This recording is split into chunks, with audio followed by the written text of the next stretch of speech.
Namaste. Today we are going to cover two horoscopes.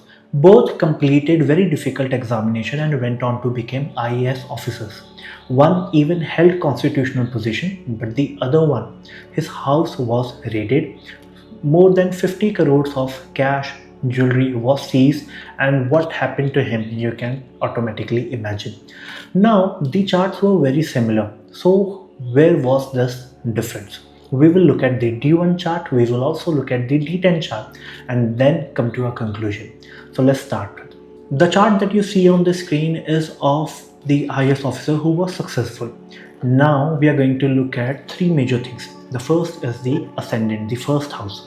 Because your Lagna, your ascendant is the controller of the chart. It is very important to check its position. Second, because this is a job, so we are going to look at the sixth house, because sixth house belongs to job, service.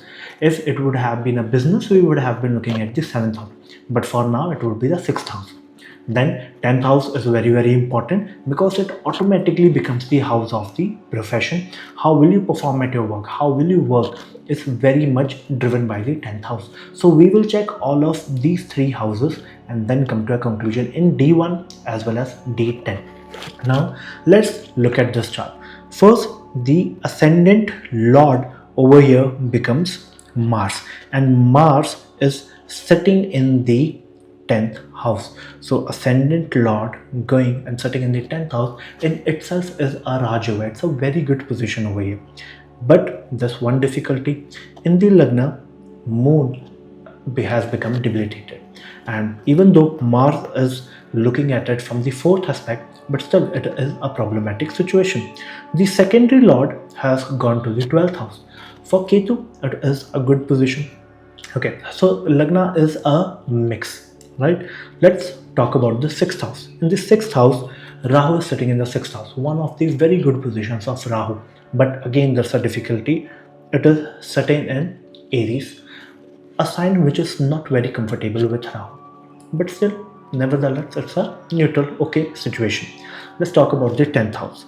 In the 10th house, Mars is sitting. A very good house, a very good sign. If you remember the previous video, I told you wherever the Lagna Lord goes, you can go ahead and do the work. And if it goes into the 5th house or in the Leo sign, you can go into administrative job. That is the best job you can do. And you can see in this chart that is IAS, Indian Administrative Services. So that is one of the best clue. You can go back and watch that video. That is very useful. Now, Mars is sitting in the 10th house. It is very good and in a very good position. But its Lord, Sun, goes and sit in the 7th house.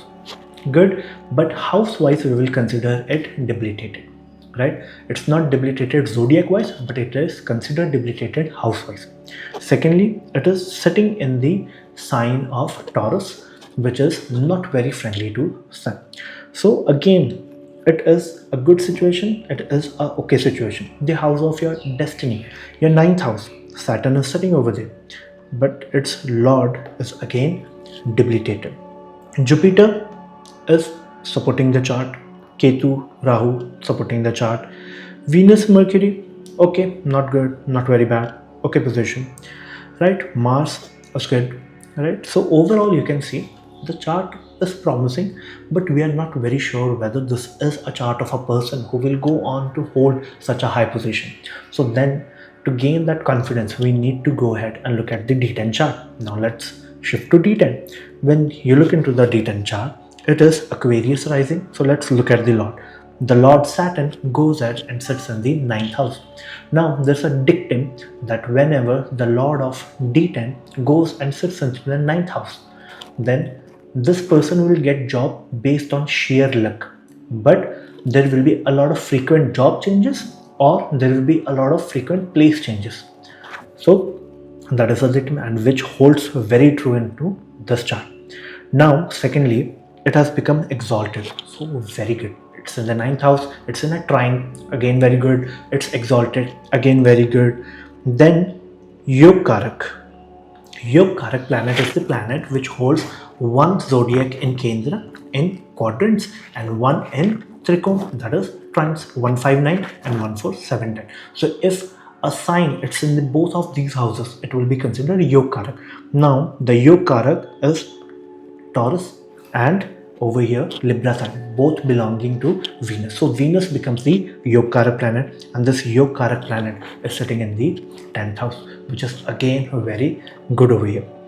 6th house lord is Moon. There's nobody in the 6th house, but the Lord goes and sits in the 11th house, which is again a good position. So Lagna is good, 10th house is good, 6th house is good. The Lagna Lord is exalted, is getting Yogakaraka is sitting in the 10th house. And one more thing, in the 10th house there is Scorpio, in the 9th house it's Libra. Venus is sitting in Scorpio, Mars is sitting in Libra. So both of them are going to do parivartan, that is exchange sign, which is again a Raju. So you can see 3 to 4 times a supreme Raj Yoga is getting formed. Lagna Lord exalted, 10th sitting with Yogakaraka, 9th and 10th both exchanging houses. Then the exalted Sun looking at it directly, again another benefit. 6th Lord going into the 11th house, again benefit. Jupiter, you would say, is debilitated in the chart, but Jupiter is also retrograde. Whenever a planet is both debilitated and retrograde, it will behave as exalted. It will not be exalted, it will behave to a similar strength of exalted planet. So Jupiter here again is good in the chart, right? Sun is good, Mercury is good. So overall everything is good in the chart. There's some issue created by Rahu and Ketu, but apart from it you can look at D10 chart. 90 to 95% of the chart is superb, right? So you can confirm from the D1 chart that the 10th house, the 6th house are in good hands. But when you look at the D10 chart, you get a very clear picture that both are doing really well. Now similar, we are going to look at the second chart. So here D10 stood out. D10 was able to give us the confidence that we needed. From D1 the situation was sometimes was going into plus, sometimes it was going into the negative, but D10 gave us the confidence. Now let's look at the second chart and see where that chart went wrong. Why he went on to become an IAS officer but met with a bad end. If you look at the second chart, you will find a similarity that this is also Scorpio rising, right? And degree wise it is so same that again in D10 that is Aquarius rising. Now we'll follow the same steps. Lagna Lord becomes Mars, sits in the 9th house. It's considered a good position. The 6th Lord also becomes Mars, sits in the 9th house. But there's one difficulty. It is debilitated. Mars is debilitated in Cancer. So the ascendant Lord, the 6th house Lord, both are debilitated. Now let's look at the 10th house. Maybe it will form a saving grace. When we see that Venus is sitting in the 10th house, not a very good position, not a very bad position. It gives you multiple sources of income. So it's an okay position. But it is sitting in not so friendly sign. It is sitting in Leo. The Lord of Leo goes and sits in the 8th house. So whenever there's a dictum, whenever the 10th Lord goes and sits in the 8th house, so the career is going to be very problematic. So it is going to be changing a lot, fluctuating a lot. Sometimes it's going to be good, sometimes it's going bad, but seldom will there be stability. So that is one thing that this native has to be very careful for.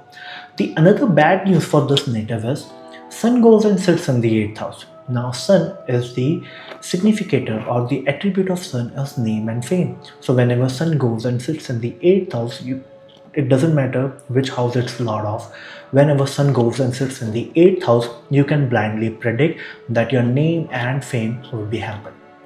So you are going to be humiliated at least once in life. No matter your position, no matter your situation. Once in life, you will be humiliated if you have Sun in the 8th house. Now, another problematic situation for this chart is Sun becomes the 10th Lord. So humiliation is going to be on the accounts of work or profession or the way of working. Now Venus is sitting over there. So Venus stands for women, luxury, conveniences, or you can also say that Venus stands for finances. Along with Jupiter, Venus is also a Karaka, is also a significator of finances in the chart. So on the account of these things, the chart or this native is going to be humiliated, and the similar situation happen. Right now there are some supportive help also, like Jupiter is helping Ketu, is helping, right? Moon, again, it's okay, it's good, right? It's in a good position, it's helping, right? But still, the chart is a mix. There are certain supportive elements, but still a larger part is negative.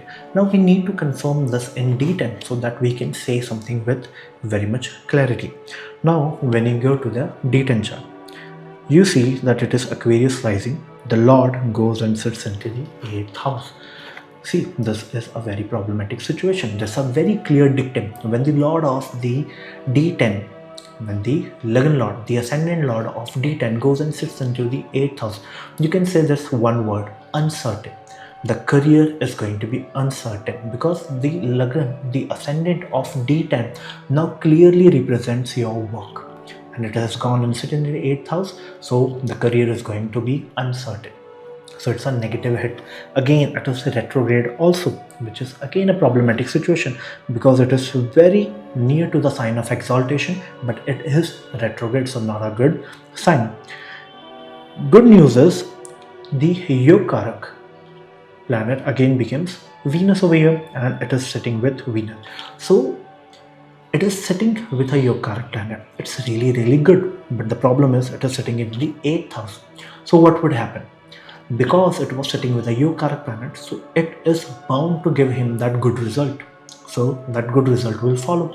But again, the situation is happening in the 8th house, so it will be followed by a problem. So problem and benefit both are going to go hand in hand. Then another difficulty, the 6th house lord, because Rahu is sitting over there, it's good, but 6th house lord is also sitting in the 8th house. Again, a problematic situation. So you see, on multiple accounts there's a problem. Then we look at Mars, it is sitting very comfortably in its own sign, right? It's not in its Mool Trikon sign, but still it is very comfortable in the 10th house and in the Scorpio sign. Another good news is the Lagan Lord is putting a third aspect on it, so it's good. But this is again ruined because it is also the 12th Lord. So 12th Lord is also looking at the 10th house. So you see, on multiple accounts there are problems. Sun is doing good in the D10 chart. Mercury again is doing good. Rahu, Ketu doing good. Jupiter, you would have heard that Jupiter sitting in quadrants in Kendra is going to control or try to hold the chart in a good manner, right? Jupiter is trying its hardest, but still it is not going to succeed that much. So Jupiter again is trying, but is not so great. So all of this gave him a good position because see, his education yogas, the education combinations were really good. 6th house combinations were very good, so he was able to crack that combination. But at the end, there was problem. Now the main question is whether this could have been avoided. See, if correct guidance was given at the right time, of course there would have been something that can be done, but it could not be avoided. It could have been changed a little, right? So if the guidance was given, there is going to be a difficulty related to work. You would be humiliated. Please avoid getting involved in certain works that are going to make it bad. So if the native would have listened and was on the right track, so this wouldn't have happened. But see, humiliation was written in the chart. So even though if he didn't do anything, he would still be humiliated, he still be involved. And for a man that is at IAS rank, getting involved in an inquiry it's problematic. It is. And see, the opportunities you are going to get would be withdrawn. The name and fame that you would have been given would be withdrawn. The power that you would have been given would have been withdrawn, and people would look you with a different strange look. So it is problematic. Humiliation was in the books and it is going to happen. But if he would have already be guided that, if because his 9th house lord is debilitated, right? Mars is sitting in the 9th house and it is sitting in debilitated, so the support is seen from the 9th house, so he's not going to get any support. Secondly, judgment house is also the 9th house, so this judgment is not going to be supported at all. So if this would have been told to the individual beforehand, maybe a slight amount of change would have been done, but humiliation cannot be avoided. There's a very good remedy using jaggery that you can do for debilitated Mars, and that would have brought certain relief, but still we could not avoid the situation. We can just change it a bit. So I hope from this chart you understand the importance of divisional chart, especially D10 chart. So if you're going for your business, going for your work, going for your job, until and unless you have the clarity from the D10 chart, you cannot say anything for sure. And D10 is going to give you the confidence so that you can predict, or you can have a great idea of what is going to happen in your career. The situation may be very different in D1, but D10 is going to hold that answer for you. I hope you like the video. If you have any doubt, please comment and I'll bring up such more content. Till then, namaste.